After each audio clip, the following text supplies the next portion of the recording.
Okay, we are coming to the last one, and of course, followed by, at 5, we have one great interactive session with Pulela Gopichand, which you should not miss. You must not, because I'm sure that's going to be a fantastic one. And before that, now we have one on topic on building resilience, turning crisis into an opportunity. And for that, we have Amit Grover amongst us to speak on that. Amit is a commercial real estate professional from last 22 plus years and is working with DLF. Currently, his operational portfolio includes 15 million square feet of commercial space. Amit is driving a leadership role to establish best practices and excellence in safety standards, customer service, and customer experience. So we'll hear from Amit on building resilience. Amit, over to you. Thank you. Good evening, everyone, and thanks for staying back. I think it's almost towards the end of the day for the sessions.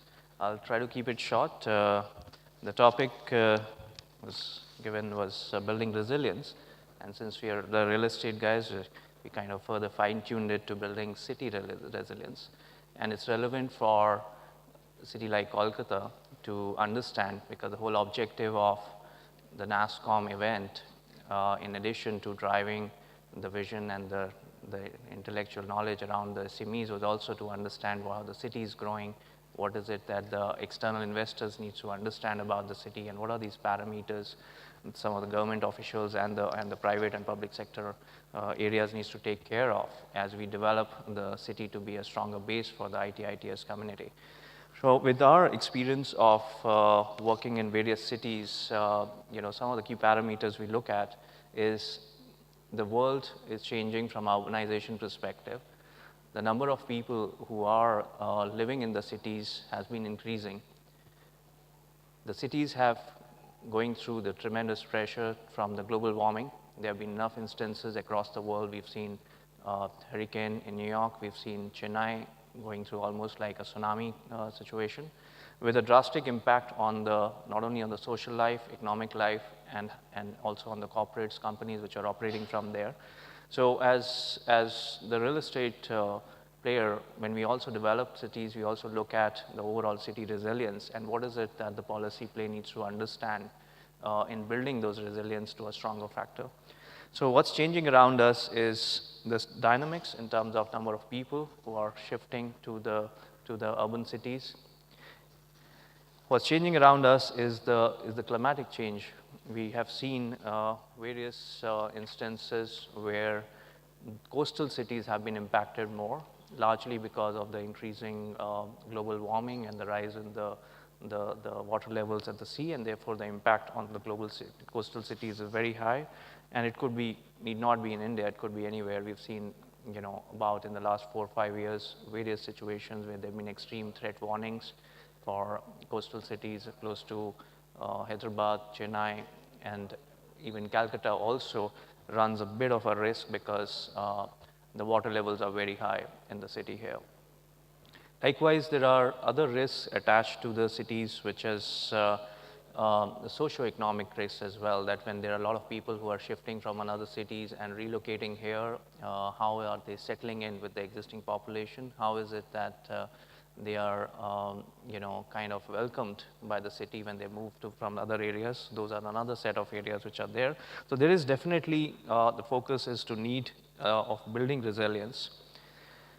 So building resilience has various factors. It means understanding at a master planning level, what does the city needs in the next 10 years and 15 years as the growth of the city is been increasing at the infrastructure level, at the climatic change level. And that brings in the opportunity from the SMEs perspective as how the technology can be used to make it more predictive and make it more future ready. So that's the dimension and the message for the SMEs on that factor, that how do you bring in and work with the government on some of the policy play in building resilience. What are the factors, whether it's a public-private policy or certain private initiatives for building some of the infrastructure projects? How do you bring everyone together? How do you bring international consultants to start advising on some of the engineering capabilities of the city? Whether it's flood protection or water management or power management areas. And how do you bring in some of the social balance in the city as a combination of using media, using social media, and basically make the city very welcoming for a lot of people who come from outside locations. Likewise, there are at the ecosystem level, there are various plays which have to be done, which is how do you bring in the solar panels, your solar roof areas, so the overall adaptation of power in the city is well utilized. In India, thankfully, our cities have a strong global presence. This was a recent study done by JLL, mapping Indian cities on a global platform, and Bangalore appeared to be #1 in the most dynamic city. And it's interesting because some of those factors was on account of number of people who immigrate to Bangalore every year. You'll be surprised that figure is about 120,000 per year. So it's almost like one of the size of the smaller cities in some of the international countries. And that's the number of people who immigrate in Bangalore every year.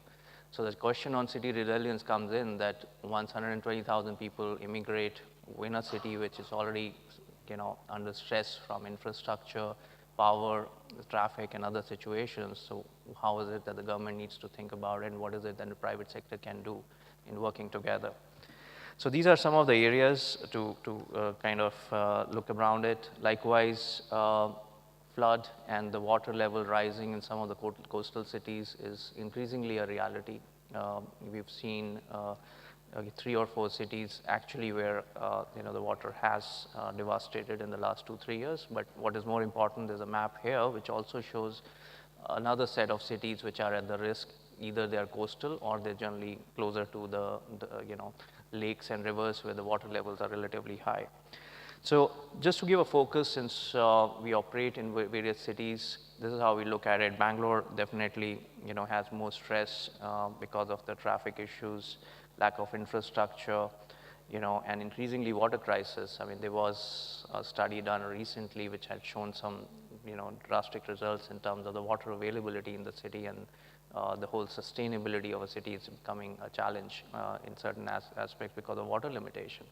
Hyderabad, on the other hand, has been the most relatively much planned city. All the new Hyderabad, Gachibowli, high-tech city, financial district are very well planned. Still, there are issues like in terms of the planning of transport systems. Some of the high-tech city areas have already started becoming a bit cluttered.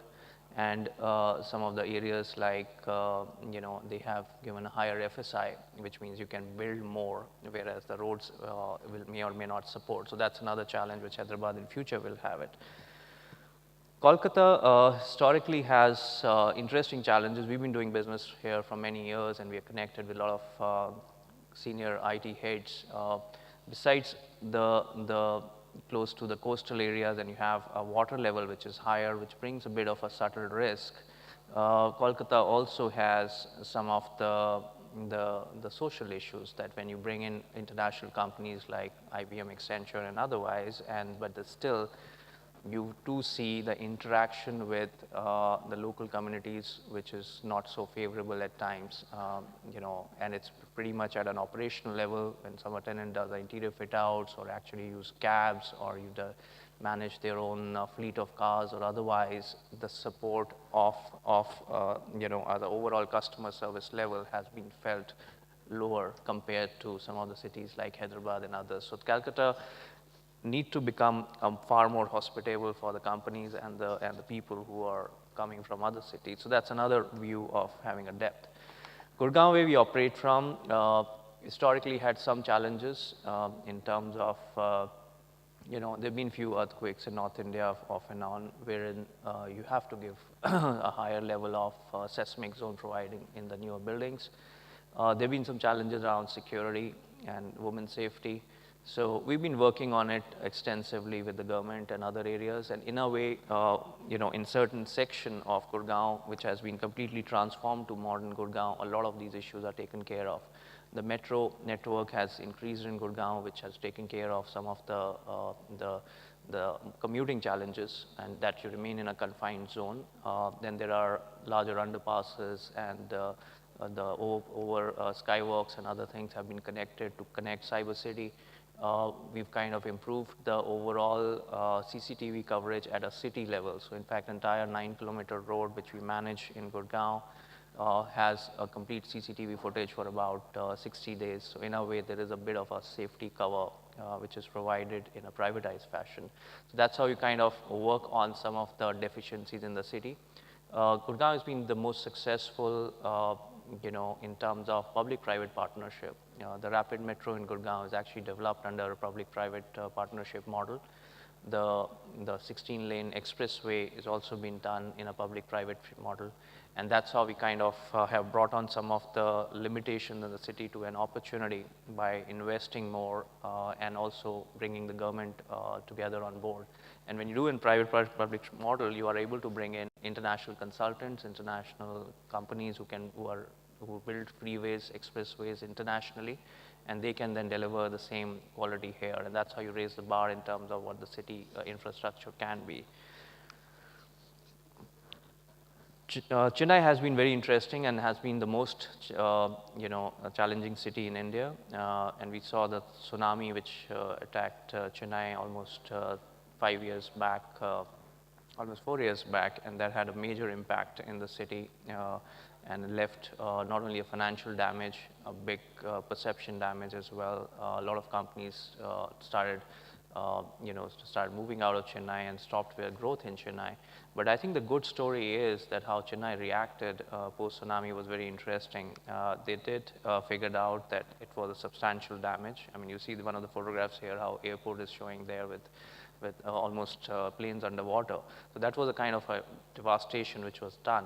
And the government took a serious step along with some of the private players. And there is a canal system in Chennai, which historically was built for many years when Chennai was kind of done from the early ages.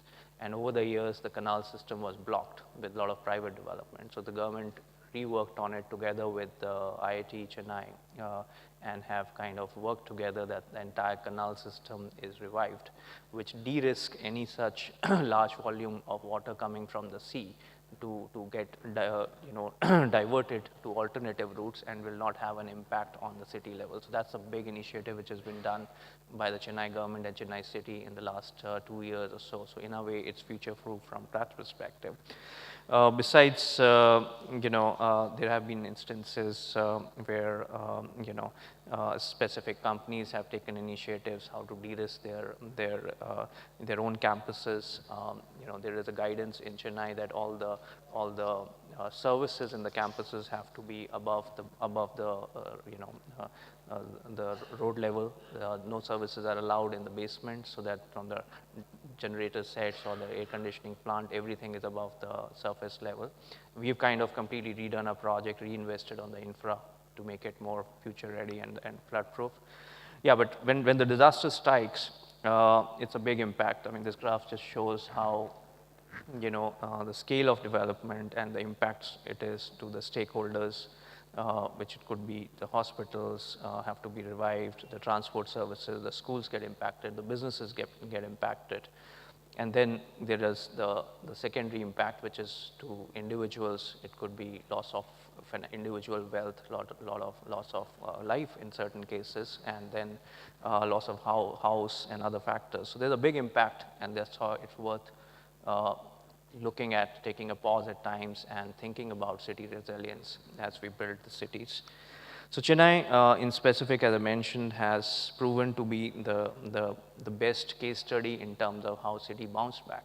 In fact, the concept of city resilience was introduced back from Chennai. They kind of came up with the first white paper in working on city resilience so that whenever something like tsunami comes next time, they are more prepared as a city.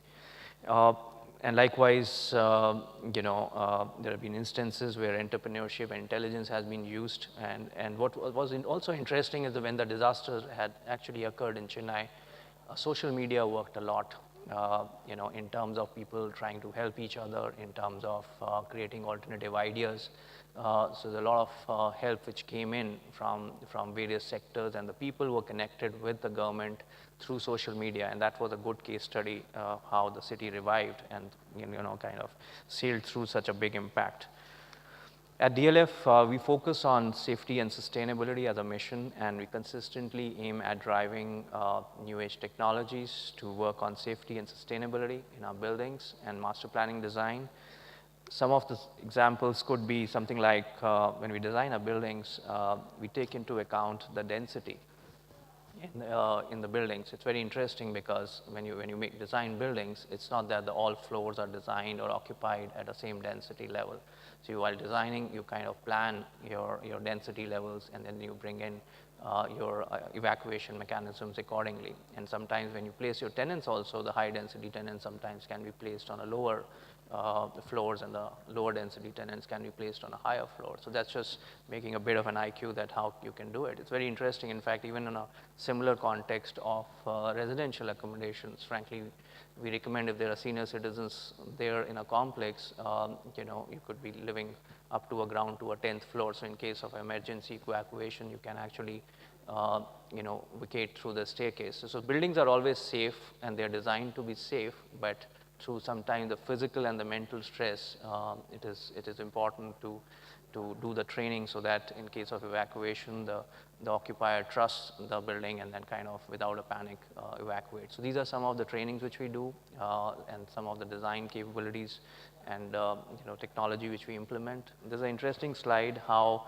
the world is changing in terms of expectations. So it's just a slide which shows that how buildings in different parts of the world are designed through different thought process. In US, most skyscrapers are designed with more of the mechanical ventilations, and same way as Dubai as well, where the set of elevators and the our lower bank are heavier, and as you go top, the elevator bank is smaller, which is very much similar to the slide I just shown. Sorry, which is like this, right? Same thing in UK, it's designed differently because there the staff wants to be close to the windows. So the buildings are designed a bit leaner so that they have more access to the sunlight.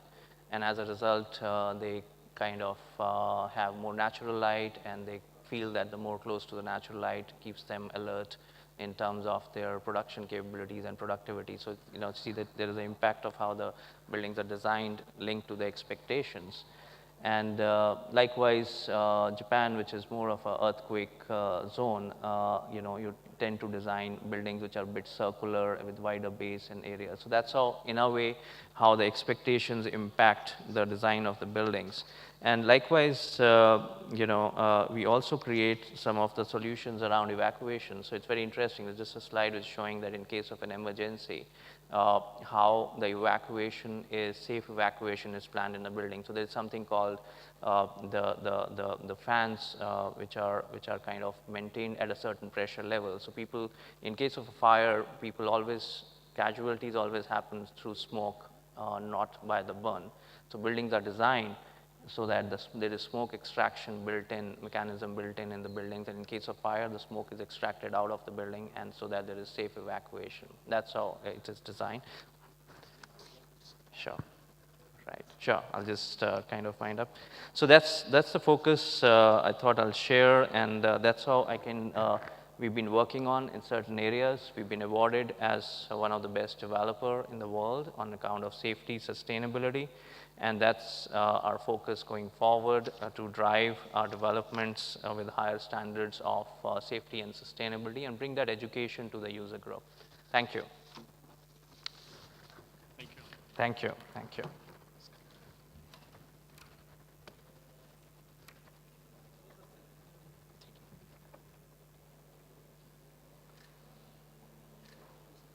Thank you. Thank you. Thank you.